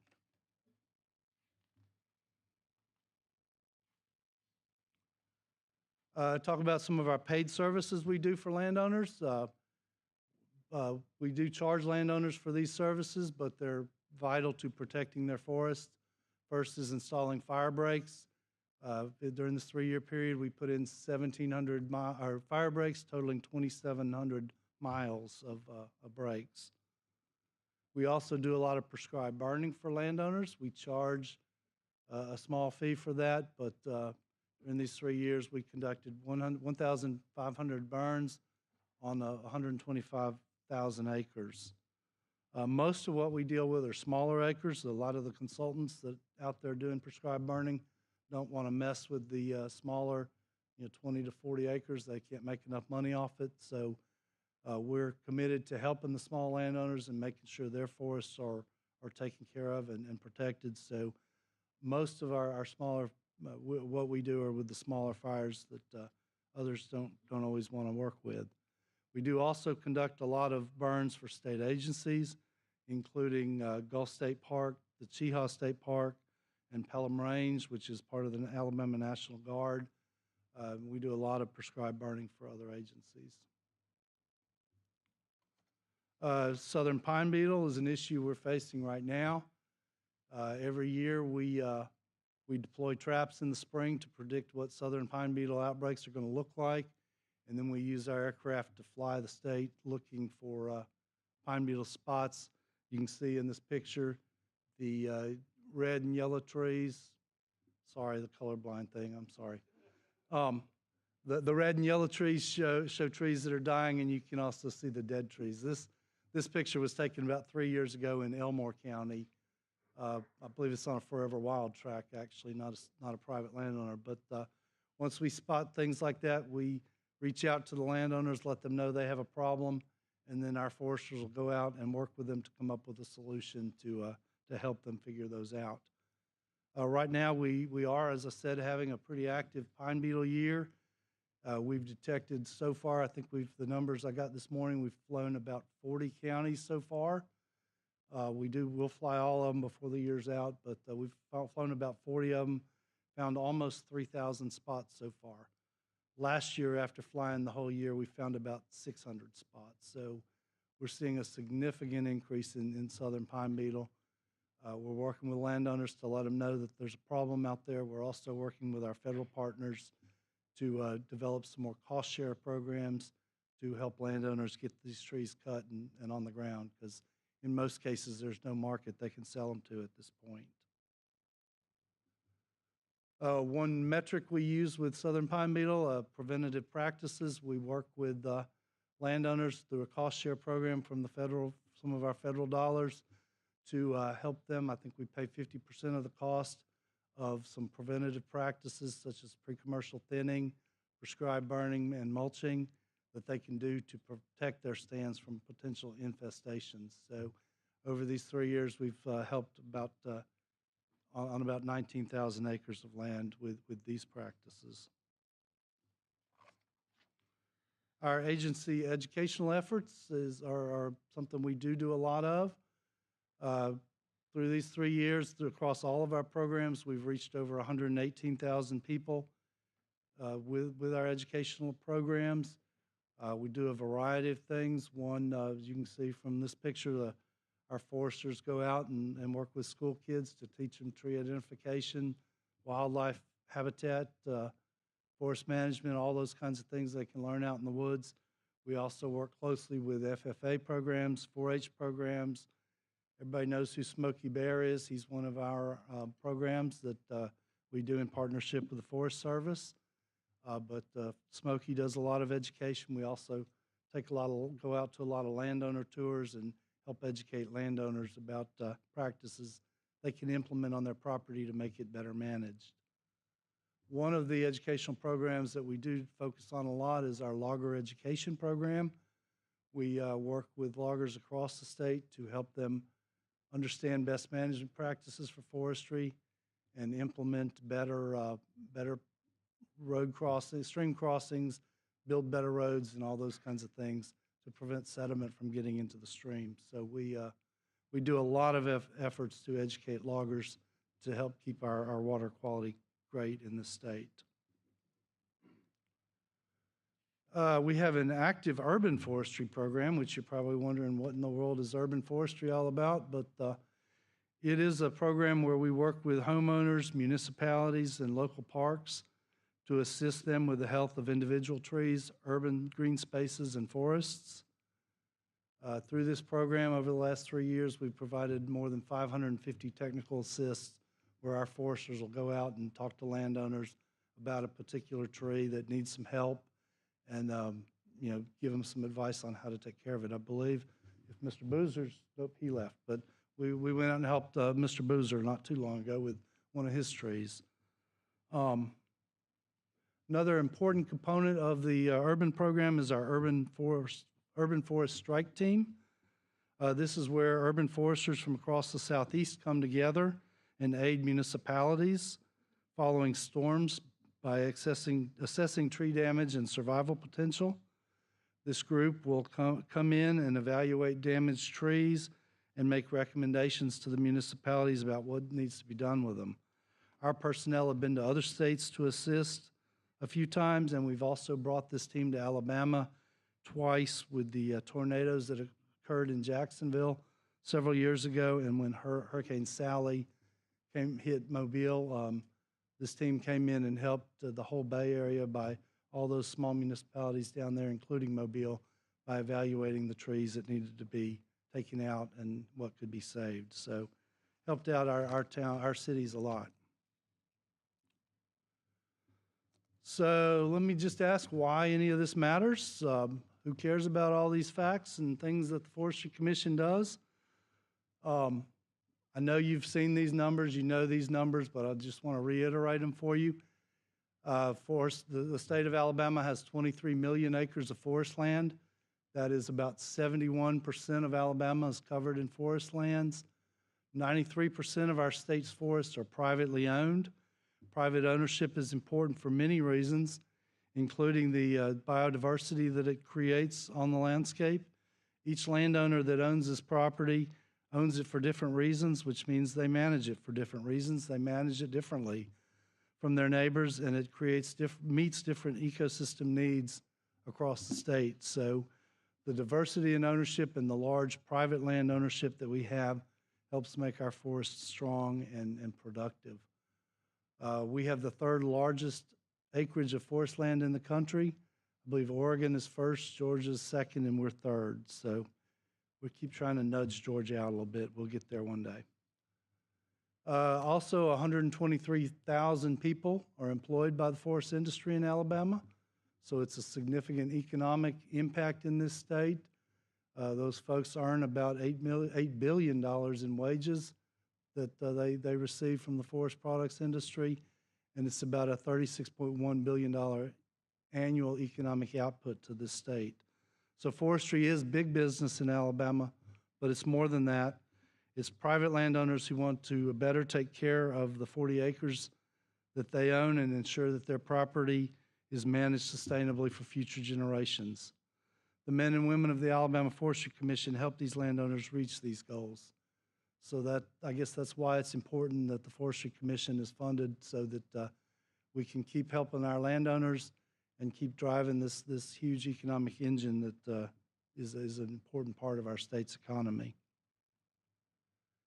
Now I'll switch and talk a little bit about the budget of Alabama Forestry Commission. This shows our overall budget for the last about 10 years. The legend is kind of hard to read, so I'll walk through it really quickly. The blue bars on the bottom are the appropriations that we receive from the general fund every year. The yellow bars represent the years we receive a supplemental appropriation from the legislature. Real hard to see in there, there's an orange line that represents the $250,000 the legislature was required to put into the emergency fire fund. Y'all put $250 in it each year, and it goes up to a $2 million cap. That money is available for us to use in the event we have fires or other forest health issues that our budget generally can't handle. There's a gray line that you probably can't see. That's $200,000 we get each year from the Education Trust Fund for publications like the magazine that y'all have in the packet that we gave y'all. That's a quarterly magazine we do every 4 times a year to focus on forestry and let folks know what's going on in forestry across the state. But that's one of the things we do with that money that we get. And then the green bar is other money that the Forestry Commission raises, and I'll talk about those in the next couple of slides. I just want to touch on what might stand out to you here. 2022, you see a significant rise in the green bar. That represents a block grant we got from USDA following Hurricane Michael. Hurricane Michael came ashore in Florida Panhandle in 2018, did significant damage to the forests in Georgia and Florida, a pretty good bit of damage to the forests in Houston County as well.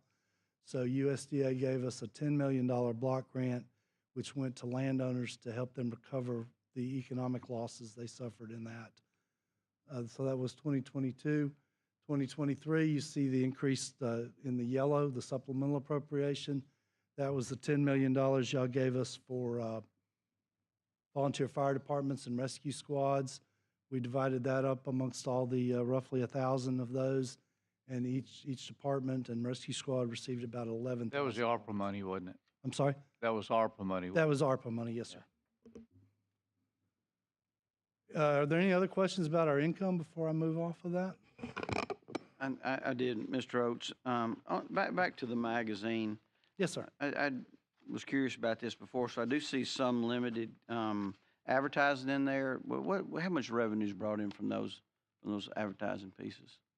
That's why If you don't know, you can follow up with me That's later. why Alicia's here today. Less than 10,000. We don't charge a whole lot for that per issue. So about $40,000 a year. Okay, thank you. Thank you. Anything else on that before I move on? I'd like to, and you'll probably get to this, but your status of your equipment, we've made some huge inroads in this in the last couple of years. We have, and I will get to that in about 3 slides. Good enough. Thank you. Talk about some of the other funds. This is the green bar that's on the income graph. First one just shows our general fund transfers. The second graph here shows our income from severance tax and county assessments. These are two taxes that the severance tax landowners pay when they harvest timber. It's a complicated formula I wouldn't even try to explain to you because I don't understand it myself. But landowners pay a small tax when they harvest timber, and that comes to the Forestry Commission and is supposed to be used for forest protection. So we use it for wildfires and other things like that. Also, the acreage assessment, it's a 10-cent per acre of forest land that a landowner owns. That comes back to the Forestry Commission, and it is specifically to be used for forest fire protection in the county that tax was generated. So we make sure that we are spending at least that much money every year in each county that we operate in. And that brings in about, those two taxes bring in roughly about $7 million a year. Next one are our federal grants. Federal grants vary every year. We never really know for sure what they're going to be, but they are a large portion of our budget, our income each year. Usually they're for very specific things that the Forest Service wants us to do. We don't really often have a lot of choice we have a choice whether we accept the money or not, but we don't have a lot of choice in how to spend the money. It's often directed at very specific programs. As I said, most of it comes from the Forest Service. One of them comes actually from APHIS, which is a $2 million grant we get each year, started with Senator Shelby, and Senator Britt has been keeping it in there for us, but it's $2 million to spray Kogan grass. And I don't know if we'll ever make a dent in it, but we're trying our hardest. So we spray Kogan grass for landowners for free each year as much as we can get to. And I can get you a report on it. I didn't bring those numbers today, but we do a good job with that, I believe. Anyway, federal grants are a large part of our income, and they vary from year to year. The large bar there at the first one is the Hurricane Michael money, I believe, that came in. Equipment sales, I will point out, too, that these are very different scales. Don't think they're the same. The federal grant scale is from $0 to $25 million. The equipment sales grant equipment sale graph is from $0 to $1.2 million. So they're very different scales if you're looking at them.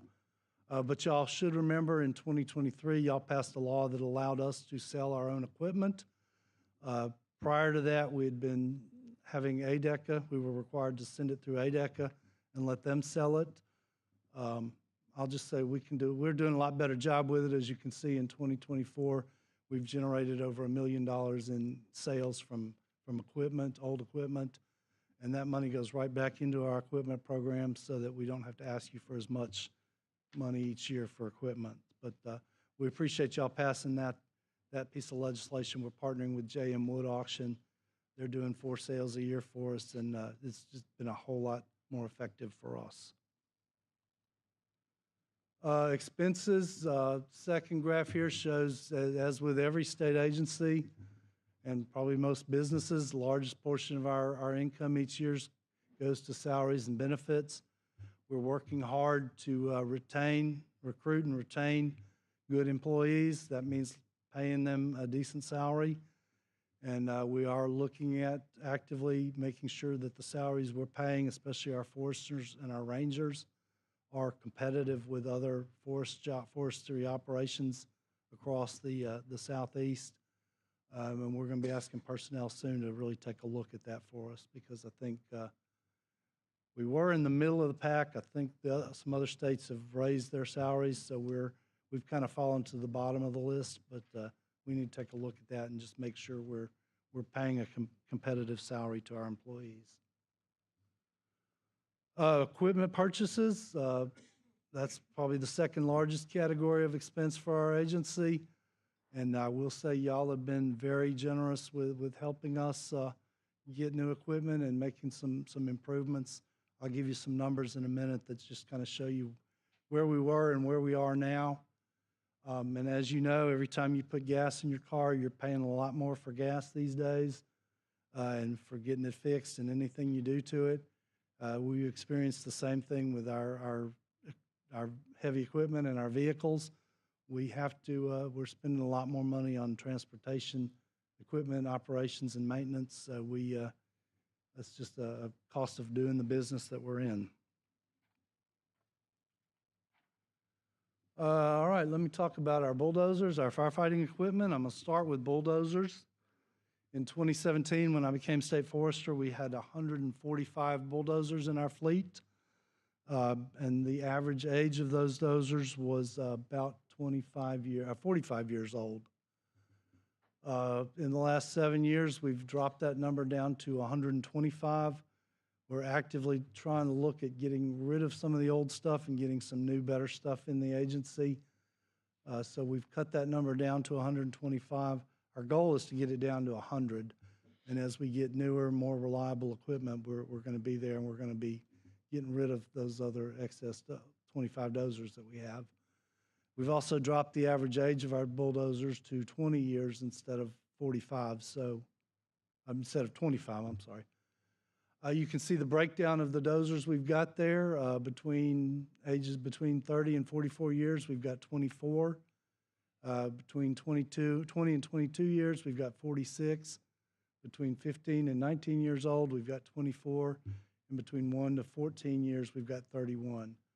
So we are making some progress. Our goal is to get the average age or the max age of our dozers to 15 years, which we're getting closer there, but that metric is based in part from what our sister states are doing. And we've also chose this for the same reason that you have to replace things in your home a lot more frequently these days. Air conditioners, water heaters, cars, all those things, refrigerators, they don't build them like they used to, as you well know. They're not lasting as long. A dozer that we bought 30, 40 years ago could run 30 to 40 years. But the stuff we're buying today, we're afraid with the computers, the environmental emission systems in them, and other components, they're just not going to last as long as they used to, and we're going to have to be replacing them and be prepared to replace them on a little bit more frequent basis. That's why we want to get the max age of our equipment down to 15 years. Also, from a safety standpoint, those older dozers we have out there are not near as reliable. They stop working at a moment's notice, and then if you've got a guy on that dozer fighting a fire and he gets stuck out there, that could be disastrous.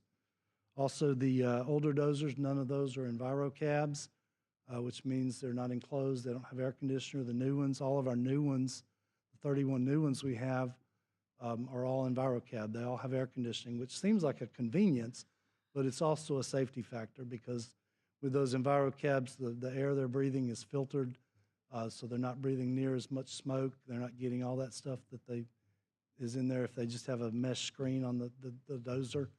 So they're breathing better air. Also, if you run over a wasp nest or hornet's nest in one of those dozers that doesn't have a enviro cab, you got to abandon ship quickly or you're going to get attacked. So it's a safety thing for a lot of the reasons we want to improve our dozer fleet. Talk about something else we're trying to do is use more brush trucks instead of dozers. This is an option that we think will prove viable over the next few years. In 2016, we purchased the first of made our first serious purchase of brush trucks. A brush truck is simply like a Ford F-350 with a pumper unit on the back to spray water. That's all those are. We made our first significant investment in those in 2016, and we're evaluating the use of brush trucks, using more brush trucks and fewer dozers in our fleet. A dozer unit, which is a transport, and the dozer itself costs about $400,000 versus a brush truck, which will cost about $115,000. So we can almost buy 4 brush trucks for the cost of one suppression unit. we believe that we can be more efficient and the brush trucks can be more effective in some places, not all places, but in some places than a bulldozer. So we've asked our regional foresters to take a close look at that and make some recommendations for what we can do to operate with fewer dozers and more brush trucks. It is time for us to replace the brush trucks that we bought in 2016. They do still have a lot of life left in them, so we would like to propose to y'all as the folks that fund us that we give those dozers to the volunteer fire, or the brush trucks to the volunteer fire departments in the work units where they're located, and let them use them. We know they will be in the same work unit there with them, so we can help take care of them, maintain them, and keep them running. But the volunteer fire departments can still use them. They've got a lot of life left in them, and volunteer fire departments can use them. They use brush trucks all the time. So we would like to forego the $400,000 to $500,000 we would get from selling those brush trucks and give them to volunteer fire departments, and hopefully seek some funding from y'all to replace the ones we're giving away. And this may be a rather presumptuous slide, especially in lieu of what Kurt told us earlier about appropriations and supplemental appropriations, but I do, if y'all are in the mood to do an appropriation for us, a supplemental appropriation, we would like to ask that y'all consider helping us buy 24 new brush trucks. Again, we'll give the old ones to the volunteer fire departments at a cost of about $115,000 each, total $2.8 million. And suppression units, as you saw, we still need to be replacing old dozers and get new ones, so we'd like to ask for some money to buy 4 new of those as well. Again, if you have the money and you're in the mood to do a supplemental for us, we'd like to request that. And to talk about our 2026 appropriation, which I guess is the subject of this hearing today, just a little bit about where we were, where we are. Our general fund appropriation for 2025 was a little over $18 million. That differs from what was actually in Senate Bill 67, which was the budget y'all passed this year, because finance puts a few other little things in there like the cost of living raises and some inflationary adjustments. So the number's a little different than what y'all saw in Senate Bill 67. But it ultimately ended up being, or will be, $18.2 million, minus about $5 million in pass-through money that goes to $2 million to the volunteer fire departments, $2 million to the logging bridge efficiency fund, which will allow the establishment of a grant program to replace some rural bridges to help loggers who are forced to detour around those bridges that are underway or posted. And we're hoping to get some bridges replaced with that money. And then there was some other volunteer fire department money and some workforce development money in there as well. But all that's pass-through money that y'all appropriate to us, and we write a check and send it somewhere else. So anyway, the bottom line of operating funds that came to the commission from the general fund this year, or in 2025, is supposed to be about $13.2 million. I'm asking for about $3 million increase in 2026, if that's funds are available. It's distributed amongst salaries, employee benefits, transportation operating equipment, and operations, gas, and all that stuff, as well as equipment.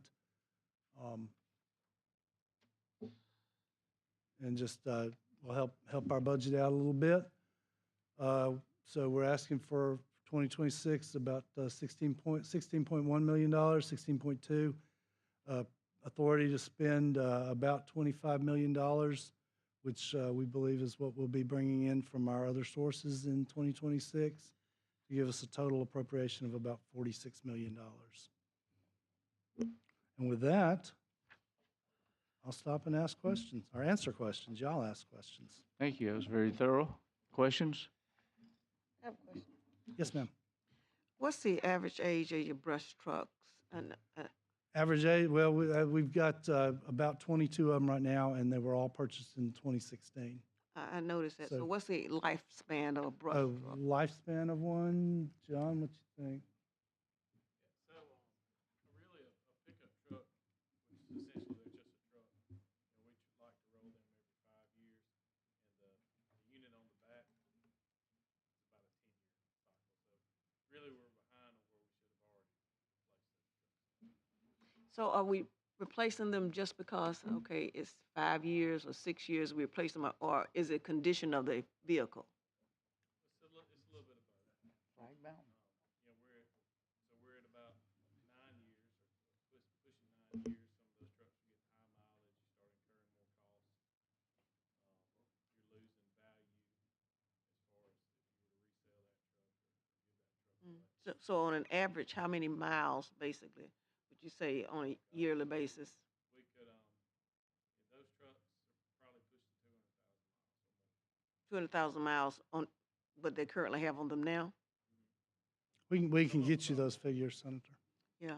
And just on a positive note, I was at, in Fultondale yesterday, presentation of checks Yes, from the ma'am. conservation for volunteer fire departments. And I know you all do this every year. I use attend, so I want to thank you for that. I know it's something that they really appreciate. Y'all appropriate the money, and we're happy to give it to them.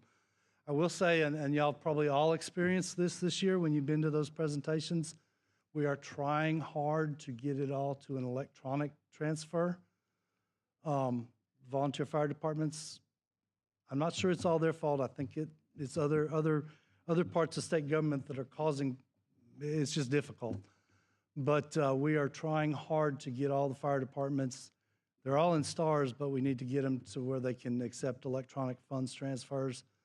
As you can imagine, we have 1,000 of those checks to give out each year, and we got to make sure we get each check to the right county office on the right day and make sure they're all in the right place at the right time.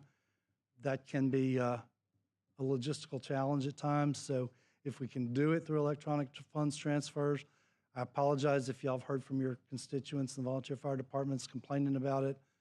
We're going to get them there. We're working hard though to make that a reality because it'll really simplify our life. Plus, it's a little bit cheaper in the long run.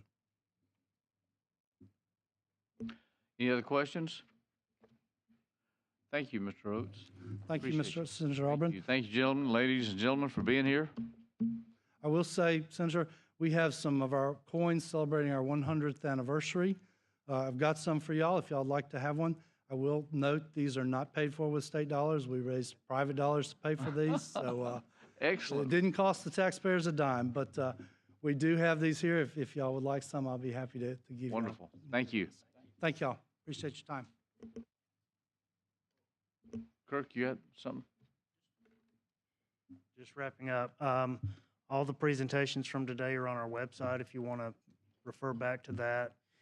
And again, we will update the information on the fiscal dashboard periodically. I'm not going to bombard you with an email every time we do that unless you tell me otherwise, but we'll be providing some additional information in the coming weeks and months. So just pay attention to that. Thanks. Thank you. We have tomorrow morning, Department of Human Resources, DHR, and immediately after that, we'll have Conservation and Natural Resources for us. Until then, we'll see y'all later. Thank you.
Testing 1 2 3. Testing 1 2 3.